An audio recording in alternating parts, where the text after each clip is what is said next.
gone before you? It was a privilege, really. I have to step back and look at my young career and realise that all through my 20s I was aware that Spooks was one of the biggest TV shows out there, and just to kind of play a small part in it one day would be a dream, let alone to be one of the leads in the movie. I didn't watch Spooks.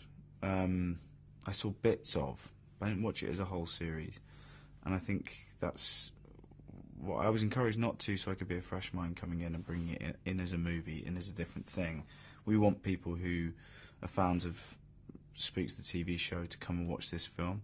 We hope they will. We also want a new, fresh audience that maybe have never seen Spooks and want a new, good, grounded, gritty British spy thriller to kind of get involved with. So, yeah. Gritty's definitely the word. I think what everyone is that an exciting thing to be a part of, isn't it? It really was, yeah. I really like, as an actor, I like doing my own stunts and stunts which feel real. That, you know, I'm in Game of Thrones. In Game of Thrones, the sword fights sort of always felt very, very, very, very real, very as if they would happen. No flourishes, you know. And this is the same. We choreographed our fights in this the way you'd imagine a British Secret Service spy to be able to have a fight, be able to utilise a newspaper to distract someone, to punch them. It's slightly Bourne Identity, but it's more real. It's more grounded in realism than that. So I have to ask, that bit where you jump out of the face on all the buses.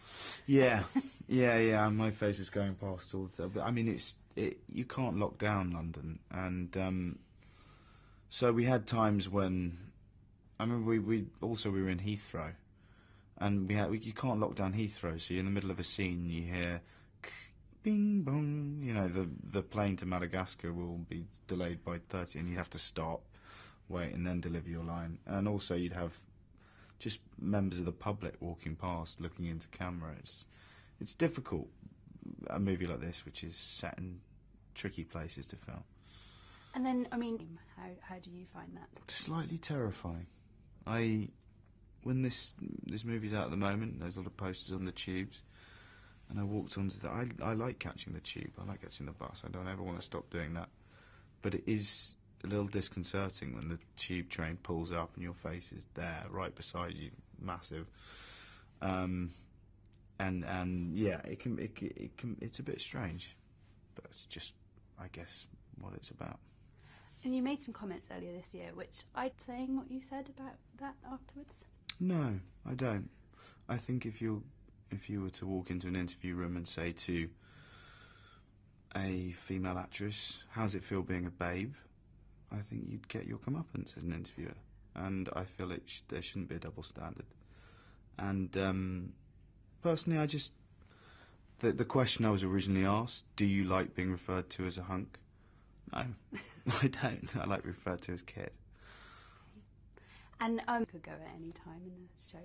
Yeah, I think that's what makes what drew me to this project. Really, in a lot of ways, was that if anything, Spooks was doing this before Thrones was. It's a great dramatic device to not kill someone off just for shock value or just because it's unexpected, but to kill them off because it's real, because it's how it would happen. That Ned loses his head, or someone gets their head put in a chip fat fryer. You love that character, you know. So I think that's what this TV series and the one I'm in at the moment share, and I think it's a really intelligent way of doing drama.